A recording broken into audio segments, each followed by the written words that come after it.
Hello, everyone, and welcome to our webinar today. We're excited to have Christos here to talk about achieving next level security with secretless apps, as you can see, hopefully on your screen right now.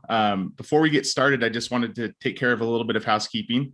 One of the most common questions that we get is this webinar being recorded? And the answer is yes. If you are attending via Zoom, you will receive an on-demand link to the video a few days after this is completed. And you could, but if you want to watch it sooner, you can also go to our YouTube or Twitter channels and watch a replay of the event immediately after.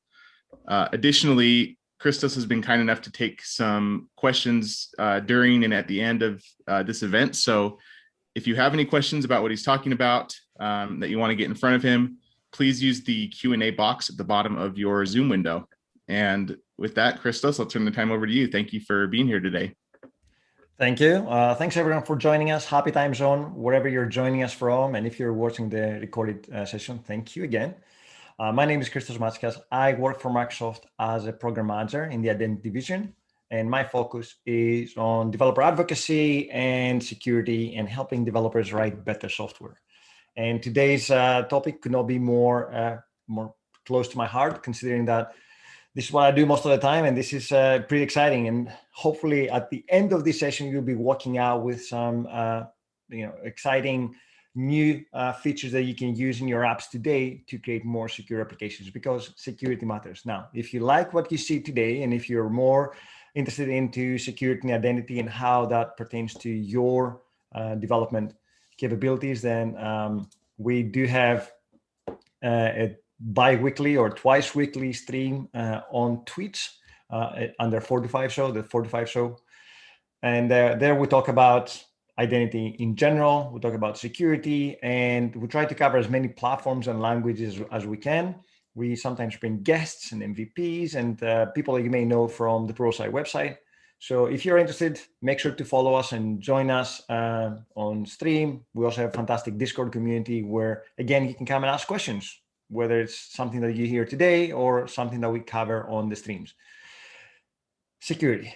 Okay, security is very important. And unfortunately, we're not doing enough as an industry to help there. In fact, when I went to university back in 2001, we didn't do a single module around security. And I don't think that things have improved significantly today. So unless you're studying around security, then it's very likely that you'll go through university or a bootcamp or something else without even touching the basics of security. And security is important, and every developer should feel as responsible as the next developer there, because what we write, what we do is actually extremely important. You might say, well, I'm only writing a CMS, or I'm only writing a line of business application. It's not really important. The problem there is that cyber security and in general cyber attacks have grown to be a lot more elaborate and a lot more clever, and they take advantage of anything that is out there. I will give you a very good example. Back in 2012, when I was moving my blog from WordPress to Ghost, which is the platform I'm using these days, I used to run my website on Azure, and one of the first things I did was creating a deployment process for that. Now, I was a newbie, so I was using FTP. I was uploading the zip files, and one of the Azure Web App PMs reached out to me and said, well, why are you not using GitHub? GitHub can actually hook into your Azure Web App, and every time you do a change, it will actually push those changes to your live site. It's like, that's fantastic. So the first thing I did was take my local code for Ghost, or my local changes, push them into GitHub, and then hook up the website, and it all worked fantastically. I was like, I got this. I'm pretty good. Now, Ghost also allows you to get email notifications every time somebody subscribes to your website. And in order to do that, it uses a service called SendGrid, which is an email service. And for that to work, you need to create an account, and it gives you an API key. That API key had to be configured inside Ghost. When I was developing locally and pushing the zip file, nobody had access to that information. However, when I pushed to GitHub in a public repo, the next thing that happened is I woke up the next morning with 30,000 emails being sent out from my account. I was like, oh my God, I went viral. 30,000 people have signed up to my my blog, but that was not the case. What really happened is as soon as I put my code onto GitHub, some tool, some bot scanned my repo, as it does with every other repo out there, and it found the key, and then they used that key to send spam. As you can see, my website is totally nondescript. It has nothing of value. I don't have any valuable customer data. I don't have any valuable information. However, it did have valuable access to a SendGrid account, which was used to do that. So the next time that you sign up to a website, in fact, I was talking to a developer this morning, and he said to me, I signed up for this on this website the other day to buy some chocolates from a local shop, and the email verification they sent for my account included my password in clear text. So I said to this person, run as fast as you can, please delete your account and move on to something else. He also said to me that he used his usual password. This is the password I use everywhere, he said to me. In fact, he said, I have two passwords. One is the one that I don't really care about, and I use that all the time for things that are throwaway. And then I have another password, which really matters to me. I said, I hope you're not using this password for your bank. But it's not a surprise to me to hear that people reuse passwords. If you are in the same kind of habit, please, please, please use a password manager to create random passwords for any account that you use. The problem there is that if that website or any website that you're using is hacked, then that information falls in the hands of cyber criminals, organized gangs, that they will use that information to sign in to things like Netflix and Facebook. They will try to Facebook, Twitter, and they might even take over your identity. And in some cases, they will use that identity to get money. There was a case. Still may be going on, but it was very big in 2018 when even the FBI had to be involved.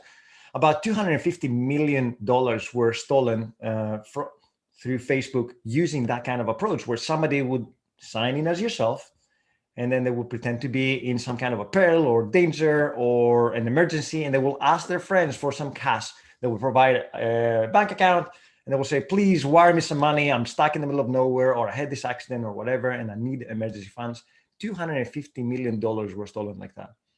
As you can see, your identity is extremely important. And you as a developer have a big responsibility in making sure that your users' data stays safe, your company's data stays safe, and you build secure apps.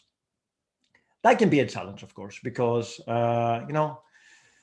most companies say, well, we are secure. We know we are secure, but the sad reality is that there are only two types of companies out there: those that have been hacked and those that will be hacked.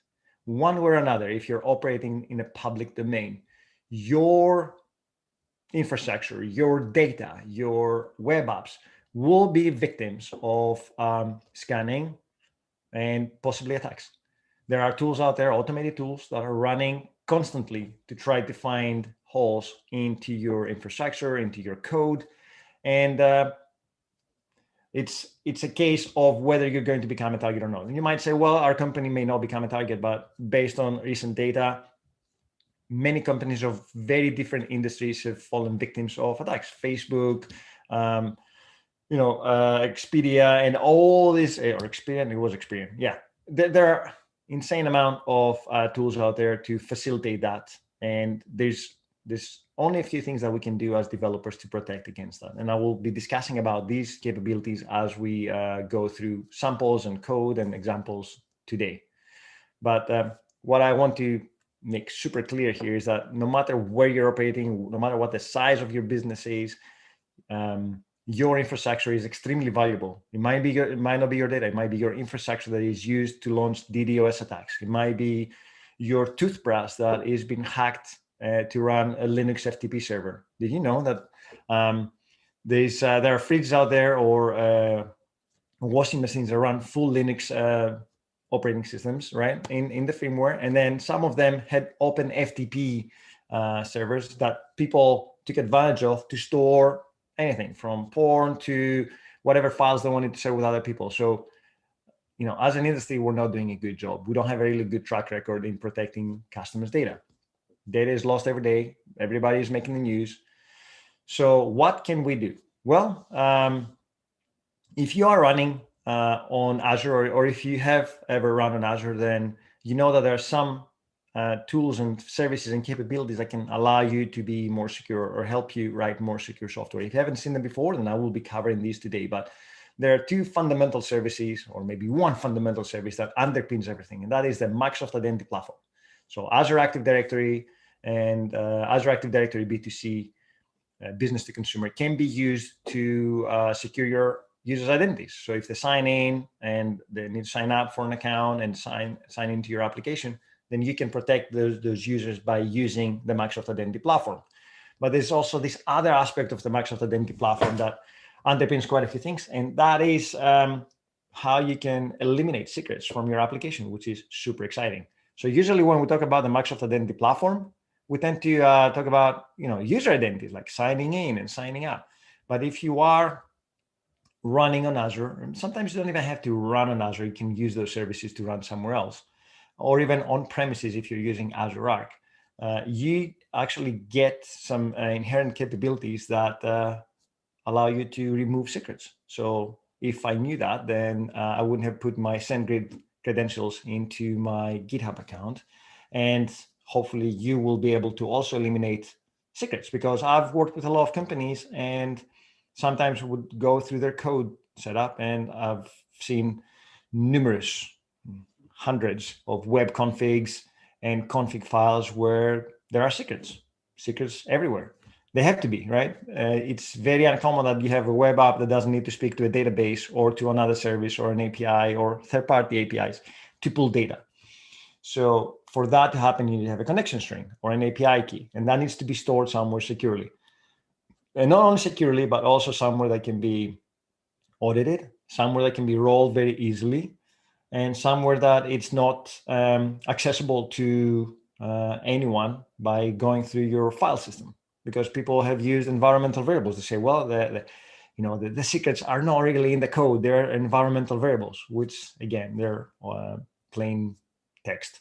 Or in some cases, they might use a secrets file for which is outside, but that file still sits somewhere, and it's usually unencrypted.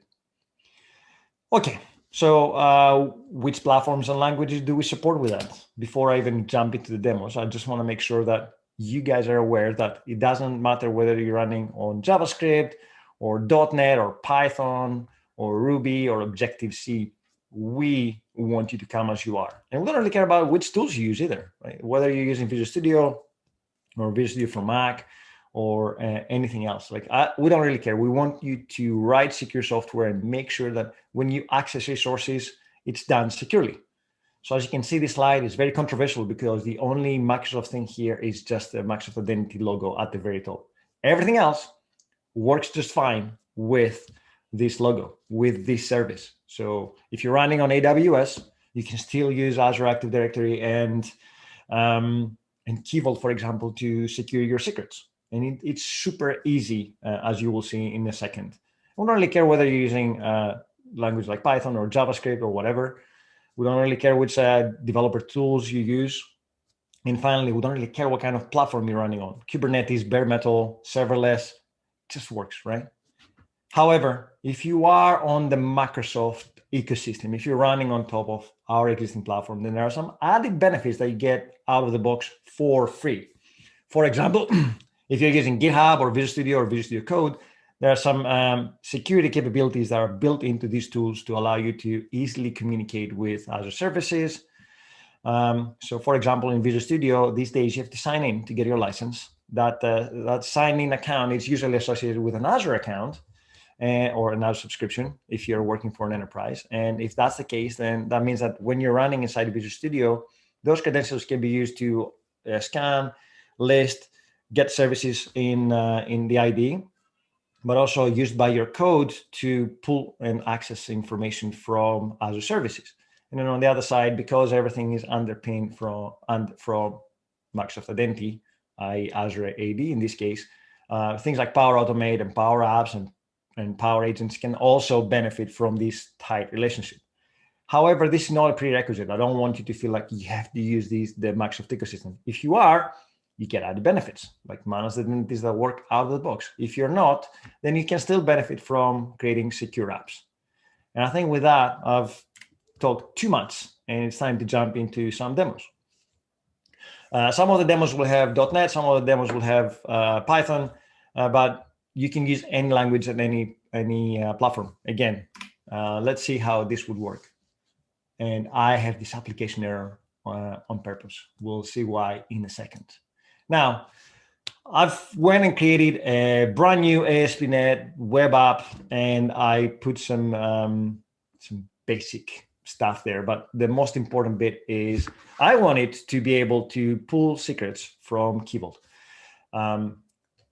If you are a .NET developer, then you've probably seen this a million times. In .NET Core, there's a file called app-settings.json that allows you to add configuration information there. And in here, besides the default logging stuff, I have a sunconfig value from Key Vault, and that's it. Now, this could have been a secret, right? It needs to be a secret. And you'll notice here that I have not a secret, but it doesn't matter. This could have been anything. In fact, it could have been blank. And the whole point there is that I want to populate these config values from somewhere externally, somewhere secure. And the best way to do that is by using Azure Key Vault. Azure Key Vault is a service on Azure that allows you to store secrets and keys like SSL keys and certificates in a secure manner. It provides you with strong auditing, strong RBAC capabilities, and also very tight control on how you store information. It also allows you to roll keys automatically if you want to, which is quite nice, because I know that many companies are not in the habit of rolling keys, rolling secrets on a regular basis.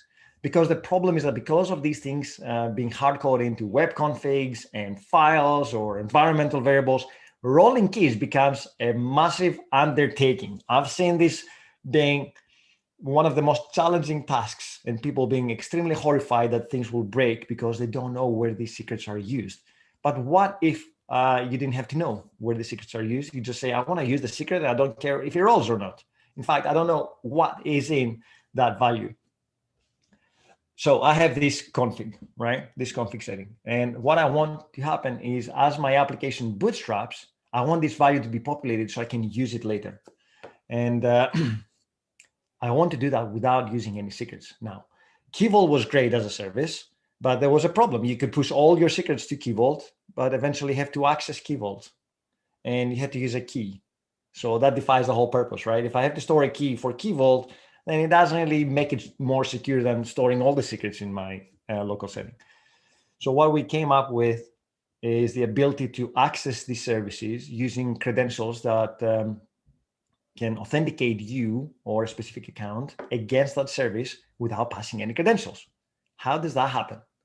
Well, the Azure SDKs, which are used to either access or manage Azure services, allow you to do just that. There's a credential class that gets implemented, and we'll jump into program.cs.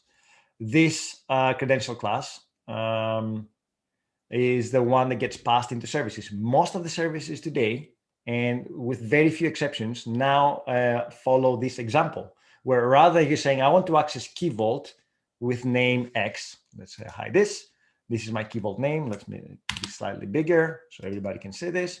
So this is my Key Vault name here, right? And in the past, you had to pass a key. So you would say new Key Vault, and then you would say what the key was. But that was not secure. So what we do now is we say, instead of passing a key, we pass a credential. And those credentials can be of very many different nature. So we have environmental variables that can be used as credentials. Please don't do that. We can have your PowerShell credentials, your Azure CLI credentials, your Visual Studio credentials, or your Visual Studio Code credentials, right? I can use my account here, that you can see, to actually create a credential. I don't have to authenticate because I have already done it inside Visual Studio Code.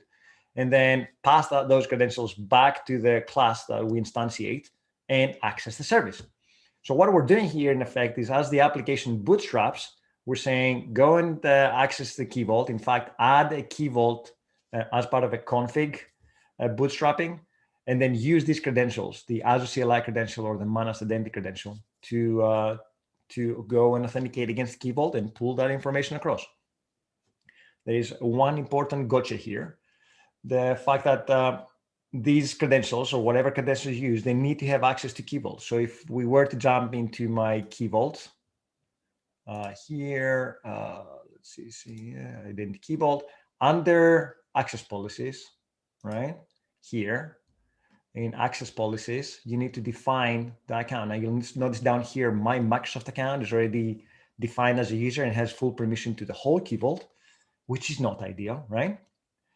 To access everything, create, delete, and do stuff, which is not ideal, as I said, because that account has a lot of, it can do a lot of damage. So if someone were to hijack my code and change stuff using that account, they could actually go and delete all my secrets. So what I did instead was inside my, and I'll explain in a second. So AZ account show. So I've signed in to my Azure CLI with a service principal account that has very limited permissions to my Key Vault. In fact, this account called secretless demo only has permissions to list and get secrets for my application. So when my application bootstraps, let's go back to the code here. You notice that I say, rather than using the default credential and try to find any credential that is available to you, I want you to be super explicit. I want you to use my Azure CLI credentials, and then that only happens locally. And then when we go into production, without changing anything in the code, we can use a managed identity credential, which I will show you in a second what it is. Now let's run the application because I've been talking too much. Dun, dun, dun. Here, oh, it's already running. So let's stop this one and let's run it again. .NET run. It is a .NET Core application. I think it's running on .NET 5, but it should easily migrate .NET 6 and it will be exactly the same thing. Okay. So if we navigate localhost 5001, if my account was not configured correctly, then it will throw up an ugly error message saying you don't have access to Key Vault, and therefore I cannot even bootstrap the application. So that's a good thing. Okay, we know that this is working. Now inside the code, I also have another page called Key Vault Secrets. It's loading, and it says, hello again, everyone. Let's go and change the secret and see this in action. So if I jump here, let's go to our secrets. I think that secret is called Key Vault secret. Okay. And you notice I've been playing around with this a bit. Every time you create a new secret or every time you update it, it doesn't delete the previous version. It just stores it as a version of that secret, which is good because now you can see who's changed the secret, when it was changed, and what was the previous value if you need to go and get it. So the next value will be hello space Pluralsight, and we'll save this one. Creates a new version of that. Now that's the current version. So if we're to go back into our demo, which is here, and refresh this page, right? So my IT admin goes and changes my secrets. I don't even have to know what the secrets are. It just works. Now, the thing that wouldn't work is if I were to change my config settings. If I were to change this value, it wouldn't take effect until I restart the application. That's very important because it only loads at startup and it loads all the config settings at startup. Therefore, if somebody goes and changes that value in Key Vault, then it will only load at startup again. Why is this important? Why did I spend too much time explaining this? Well, first of all, me as a developer, I don't have to know what the value of that secret is. So if somebody is managing API keys to a third-party API, which is very important, maybe it's sensitive data, right? Maybe it is some biometric data that you need to send and communicate to in order to authenticate your users. And I've done this in a bank setup before. So that API is super important because it gives you access to biometric customer data. Now, as a developer, I don't want to have that responsibility. And maybe my IT admin doesn't want to share that responsibility. So by eliminating the secrets and me just actually saying, what is the Key Vault reference I need to add here? Just that. I reference that secret by name and somebody else manages the values. Therefore, me, I am not liable anymore for that. I don't have to know even the value. And the company has also elevated their security settings. Yeah, I am taking questions throughout the session. So if you guys want to ask anything, then feel free to let me know or interrupt. Don't worry about interrupting. Now, this is important because, for example, if I were to maliciously go and try to delete data from my database, I wouldn't have access, considering that that connection string will be stored in Key Vault and I wouldn't even be able to figure it out, which is good. I mean, technically I could just do a console.writeLine and then dump it somewhere or dump it into a file, which again is very important. Just because you secured it and you move the secret somewhere else doesn't mean that somebody is not going to do something stupid throughout the code to expose those secrets. But at least we remove the secrets from config files. If you're worried about what I just mentioned, then this is where secure development lifecycle comes into play. And this is where pull requests and code reviews are extremely important. And this is why you need to pull your security people closer and nearer to the development lifecycle, because sometimes what people don't realize is that your biggest enemy from a security perspective is the people inside. And if nobody's looking at the code that developers are writing, then they're missing a major threat component into their application. So as developers, we can do significant damage even when there are safeguards around certain things. Anyway, with that, we know that this thing is working, right? And it's working perfectly because we tested it.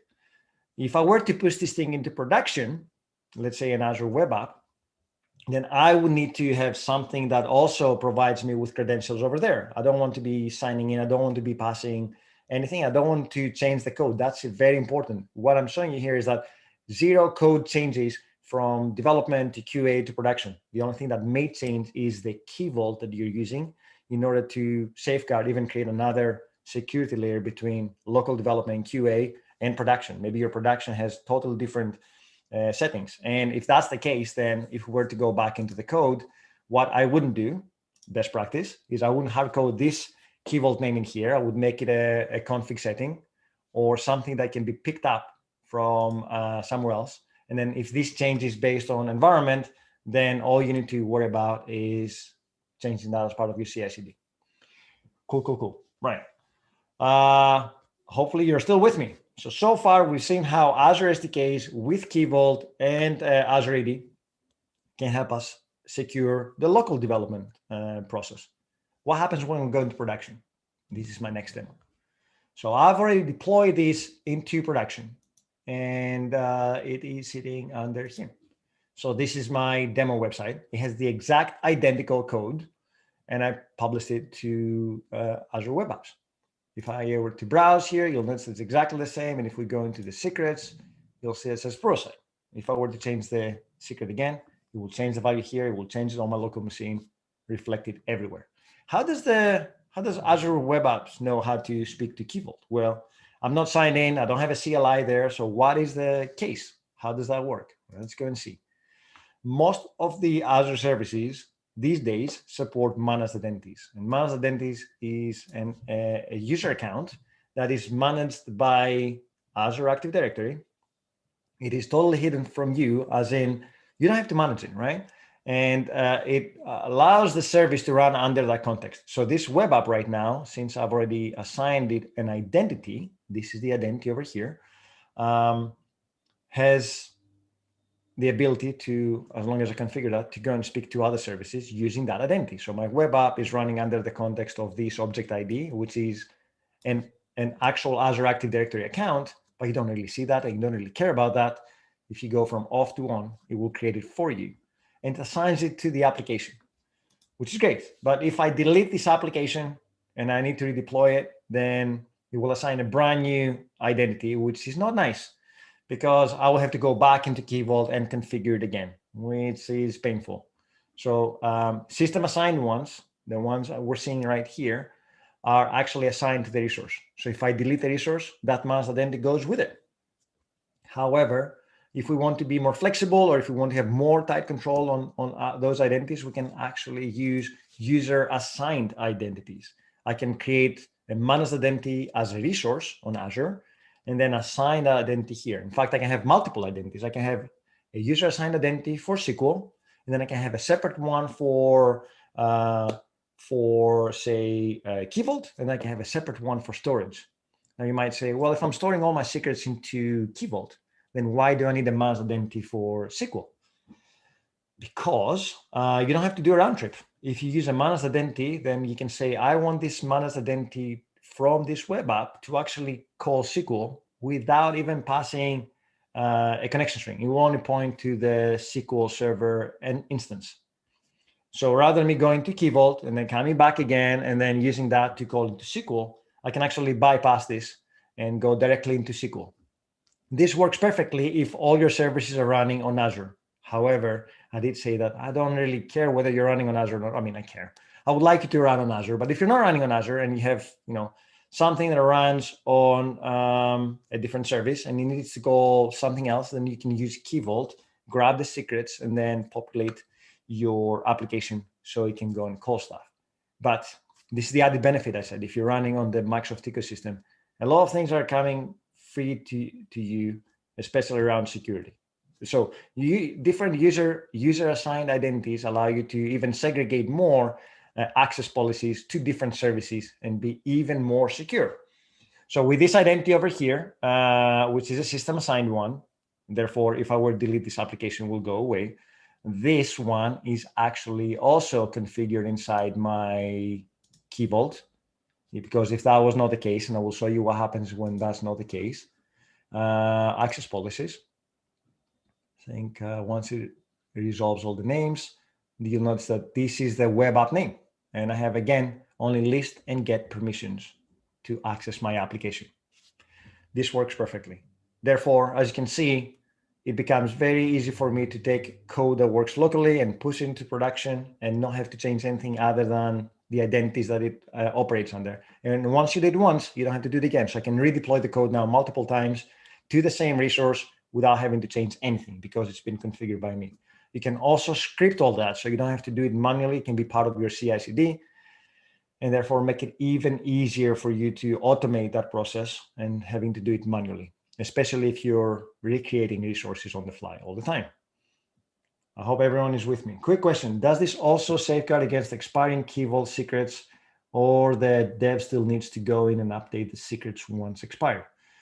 So secrets can be configured to either expire or not expire. You need to run a query. This does not safeguard against that. So if you have a secret, has a lifetime, if I remember correctly, you can set an expiration date. You can have an alert that you can configure to notify you of expiring secrets and keys. So you can go and rotate them. I think for keys, you can also configure auto rotation, which is great. But what your code is doing that has nothing to do with how your secrets are managed in Key Vault, right? So somebody from the IT team will need to go and run a query once every so often and say how many keys or secrets are expiring in the next week, and then go and do that. And as I said, in an ideal world, the developers should be totally decoupled from managing those secrets in production, especially in production. That's the whole point, right? You don't want to know the secrets, and they should not tell you the secrets. They is the IT team, right? Okay. But yeah, there's an expiration date and there's also an activation date. So you can create multiple versions, and then you can say, when do you want them to kick in, right? So you can have one that only lasts a month, and then you rotate that, and then you have another one that takes over in the next month, and so on and so on. So your IT team can create 12 different keys for 12 months in a year and rotate them every month automatically. That's another option. And script all that and make it happen. Thanks for the question, by the way, Obi. Okay, so we've done that. We've seen code. We've seen how code works. But these days, developers don't just do code. They also do ops. They also do CI/CD. And they need to also safeguard things against attack. Because as we know, infrastructure as code is becoming a big thing. In fact, it is a big thing. It's not becoming a big thing. If it's not a fab, it's already caught on. And there are multiple tools that you can use out there to create your infrastructure. If you are working with Azure, then Azure ARM and ARM templates or Bicep can be used to deploy infrastructure. So let's go and see an example of bad practice and good practice with the same capabilities. So here I am inside Azure DevOps. Some people still use Azure DevOps. Some people use GitHub. I will show you how GitHub also benefits from this one. But let's say you're inside Azure DevOps, and you have some deployment templates that you want to secure. And I've seen this a million times. In fact, funny story. When I was working in the UK as a PFE, as a Premier Field Engineer, one of my most popular services to customers was to go around and assess their Azure solution, their Azure infrastructure. It was called the Azure Workload Optimization back in the day. And we'll just come in, we'll get everyone from every team, and then we'll go through a massive checklist of, hey, are you using storage? Yes. Okay, let's check what you're doing, how you're doing it, if it's optimized, how is your disaster recovery set up, and all that jazz. And one of the things that we would also touch upon was development practices and deployment practices. So as we're sitting there, I have a couple of DevOps guys, and I have their IT manager or the dev lead, and we're discussing about the deployment. They go, hey, we're using ARM. We're using ARM. It's great. We have multiple templates. I was like, okay, walk me through the process of how you're actually deploying. And one of them goes, well, we have a script that takes the ARM files from repo. It checks them out and pushes them into a storage account. And then we run a remote PowerShell script to run those scripts. It's like, okay, what about your parameters or your secrets? I was like, well, they all go there in the same file. Now, at that point, everybody just looks around and they realize what they're doing. They have an insecure storage account where they put all their ARM templates and then they run them from there. That's super scary. All their secrets were in an insecure storage account waiting to be hacked. So it happens all the time. It can be in a public GitHub repo. It can be in a public storage account. It can be anywhere. Again, we don't want secrets lying around anywhere. So how will that work for ARM templates or deploying things to Azure where you actually need to have secrets at runtime, right? If you're deploying a SQL server, one of the things it asks, or it used to ask, damn it, this demo is becoming relevant as security is becoming more and more prevalent. But I will explain why in a second. But up until this point, if you wanted to deploy a SQL server, you needed to provide a SQL username and a SQL password to be used for authenticating to that SQL server, which was a given fact. Now, eventually we added Azure AD support, which was side by side.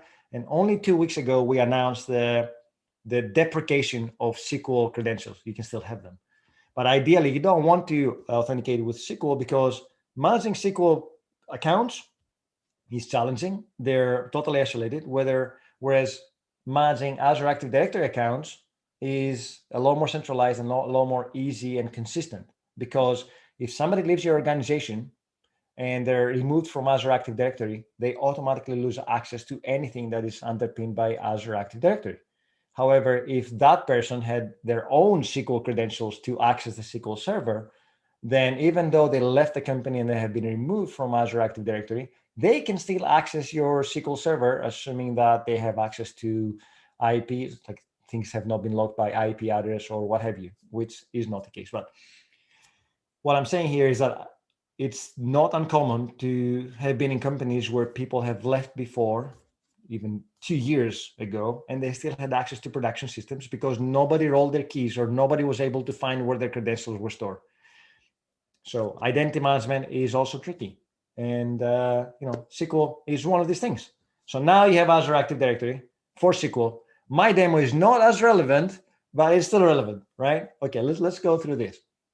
My Azure deployment templates, it's a JSON file. If you haven't used ARM templates before, then this is a JSON file. Let's make it big. And it defines the resources I want to deploy. So on Azure, you use a JSON file. And in here, we have a SQL server that, as you can see, it takes an administrator login and administrator password, which are being passed as parameters. Good, so they're not hard-coded. So let's see how this is defined. There's a parameters file. And I've seen this before, right? Check this out. Clear text password. I can come in here, grab this, go into production, and do untold damage. I've seen people deleting databases by mistake. So it's not always malicious, but sometimes it can be malicious. So we don't want to leave that gap. So instead of doing this, you can now actually call into Key Vault. So if I make this big again, you will notice that instead of me calling or passing the secrets, what I'm saying is I'm adding a reference to my Key Vault, which is in line 12 to 15. And I'm saying at deployment time, go and grab the Key Vault secret and pass it in here and replace the reference with a value. And therefore, when I'm running my ARM templates to deploy, that will happen on the fly for me as long as I have the right permissions. So how does that work? Well, we have an account. Again, we have an account that is managed by Azure Active Directory, and it's under settings.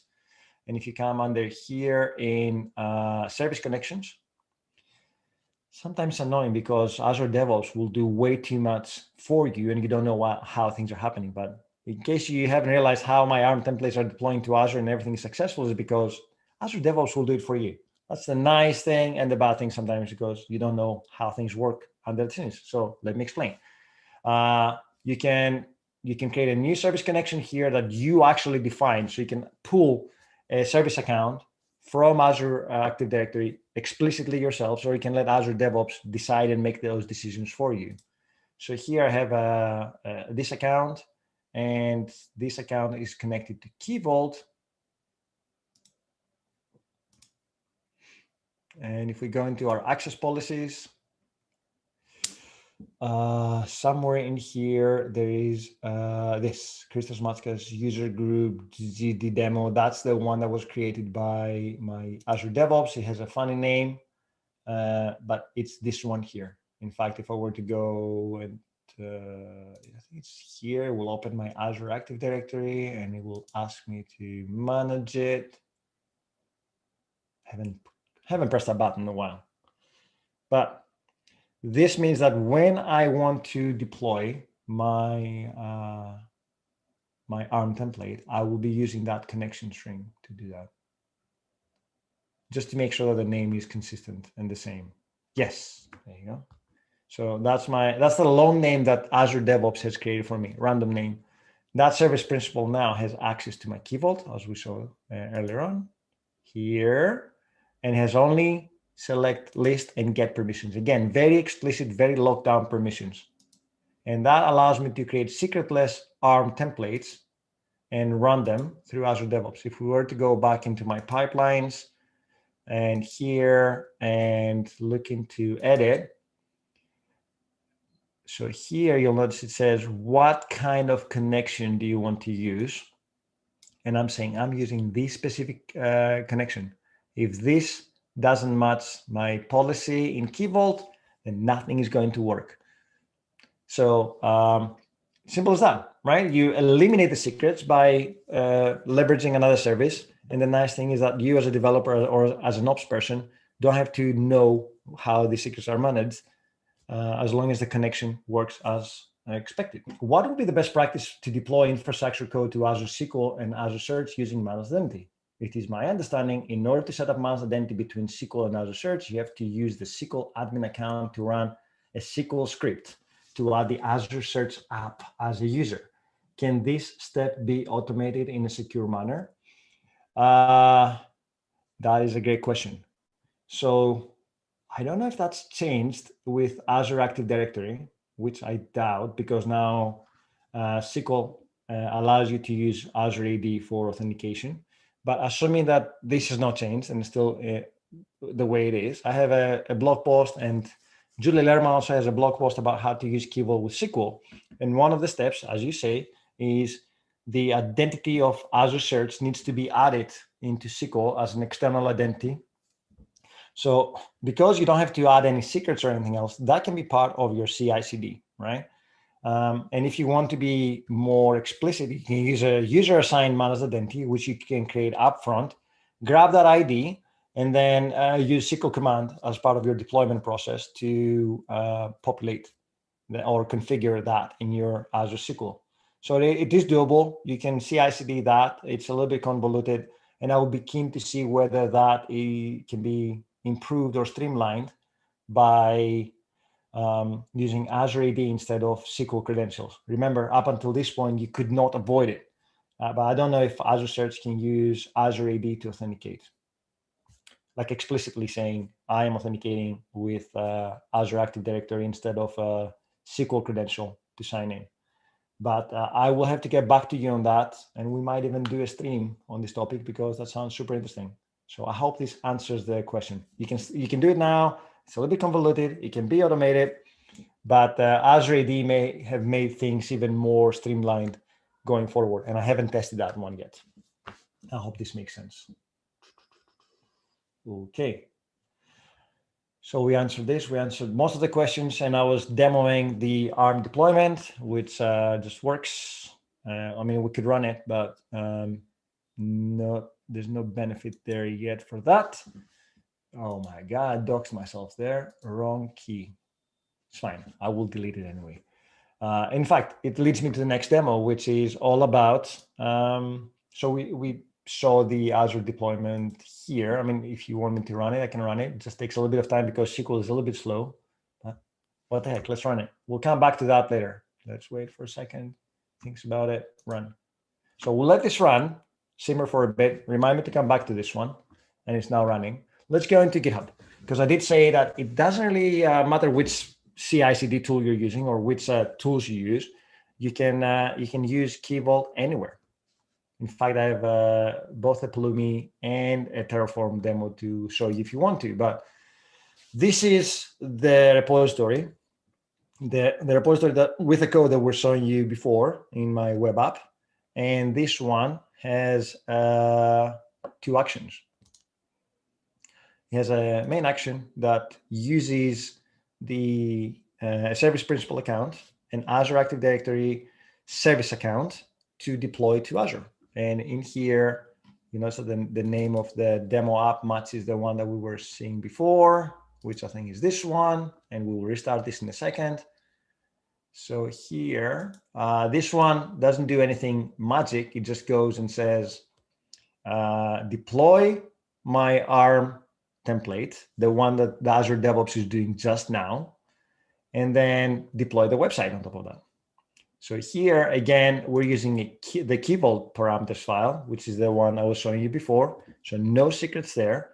But how does GitHub knows how to authenticate? Well, if you go into here in the Azure login, you'll notice that it has a secrets.azure credentials. So under my repository, in my settings, under secrets, I created an Azure credentials secret, and I've assigned it a service principal account. You can easily spin up a service principal account by doing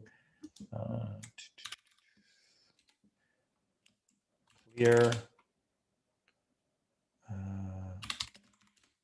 Okay, clear. So you can guys see AZADSP create does create for RBAC. And this will go actually create a service principal for you with all the information you need. It's in a JSON. I think it's create for that's SDK, I think. Remember my command? Create for RBAC. Yes, I did say create. Oh, yeah, mistype RBAC.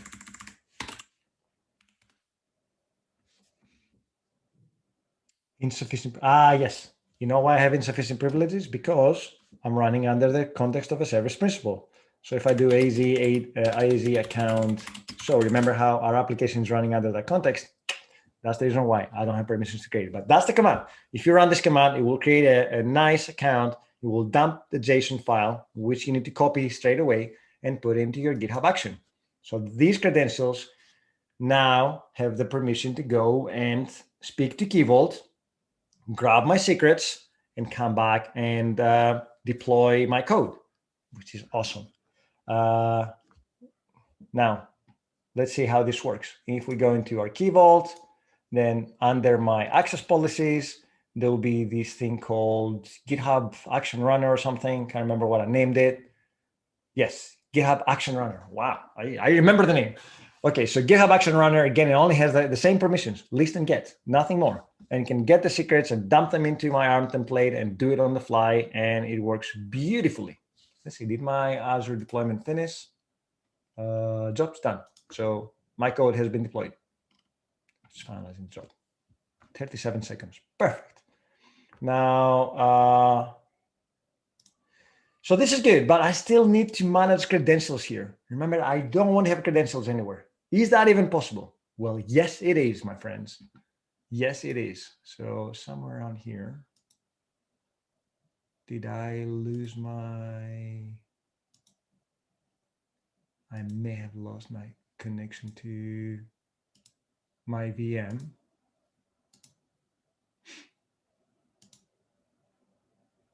Just looking to see if I have it somewhere here. If it's not, then we can easily reconnect to that. I thought minimizing was not closing my Cloud Shell, but it did close my Cloud Shell.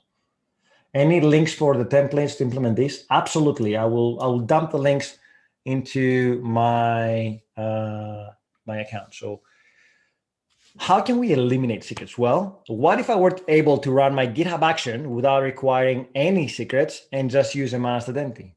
And that's totally possible.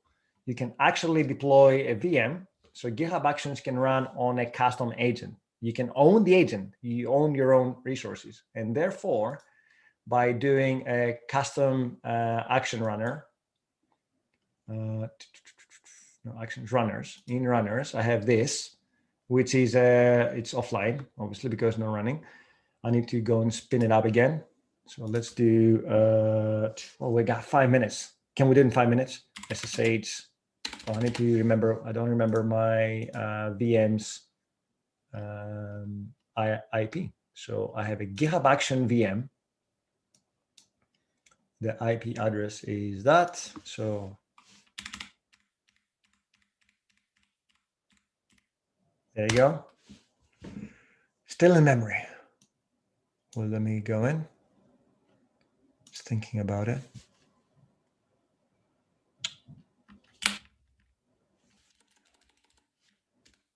Oh,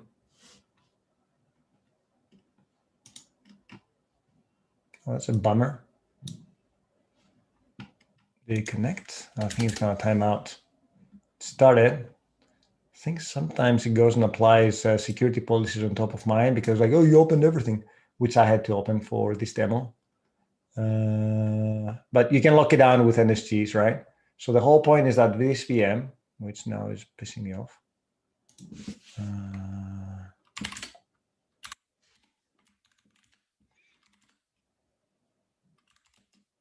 Yeah, that's the right one. Why is my VM? You know, if I go into connect, and then I can connect, test your connection, will tell me which rule is blocking me right now.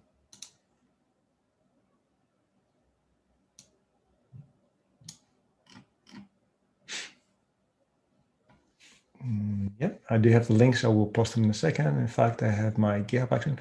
I mean, yes. Oh, I deleted you. My 103 is a catch-all. Denies everything. 103, there you go. Go. Just for the demo. Don't do that in production. Just deleting it, thinking about it. Come on. Okay, let's see now. Will it work? Okay, we're in. So ls here, cd actions runner. So this is the one I installed. ls, and then we want to do run s.sh. No, it's run, not rus. Sorry, it's the other way around. So this will spin up my GitHub action. It's working. And now if I were to go into my GitHub action and run it, that's this one.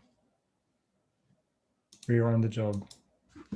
What this will do, in effect, is it will try to run the job, but it uses a customized version of the login, which we're hoping to push into a PR, that uses a managed identity instead. So here, if I were to go back into my GitHub workflow my remote one has a couple of small subtle changes. It has a different login and it uses a managed identity.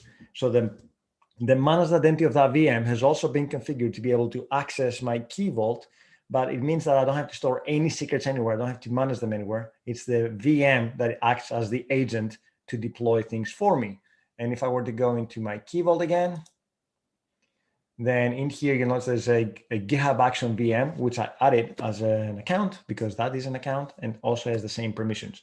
As you can see, everything now becomes secretless as long as I have the right configuration. And now you might say, well, Chris, this is all running on Azure or somewhere in Azure or an account that is available to Azure. You can take that VM and stick it anywhere. You can take that VM and put it into AWS and use Azure Arc to add it to the Azure ecosystem. So it will think that it's running on Azure, but it's not running on Azure. It could be a box underneath my desk that allows you to actually use a managed identity on that service. And therefore, any machine that is Azure Arc joined can benefit from managed identities and do the exact same thing, secretless apps all over the place. And if you can't do that, if you can't use a managed identity, then you can use something like Azure CLI on some other box to authenticate against Azure Key Vault and run secure apps.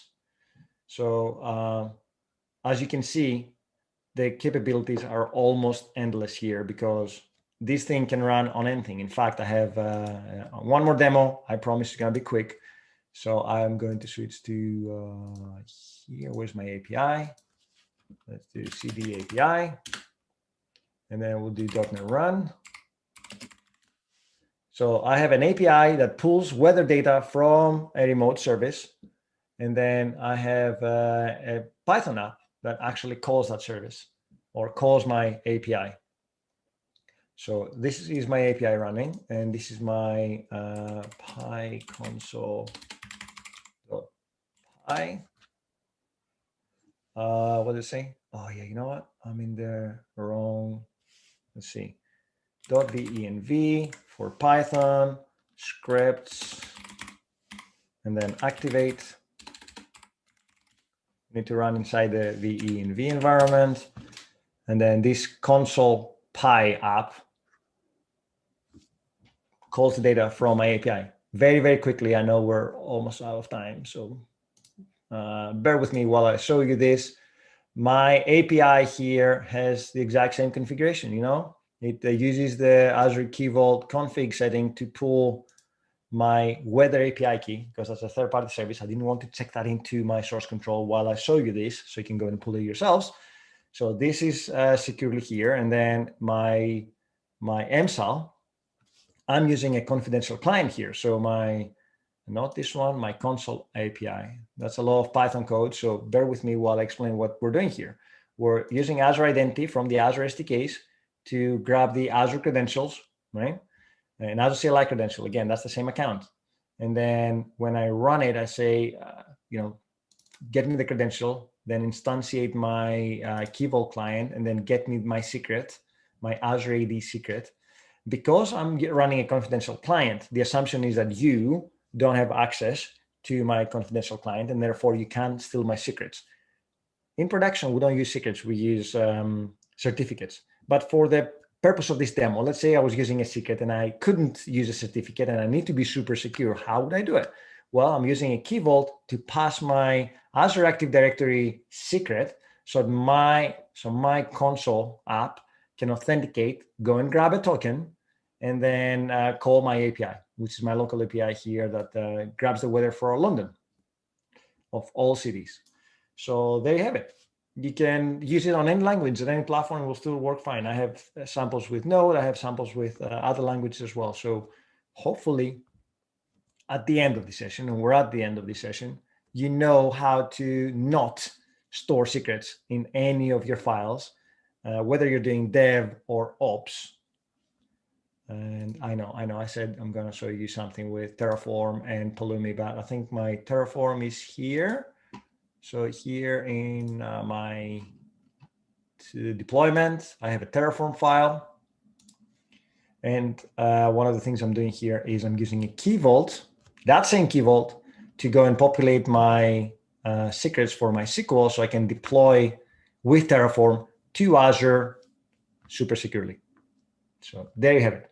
I think I'm at the end of the session. Thanks everyone for attending, and thanks everyone for coming in. Thanks for the questions as well.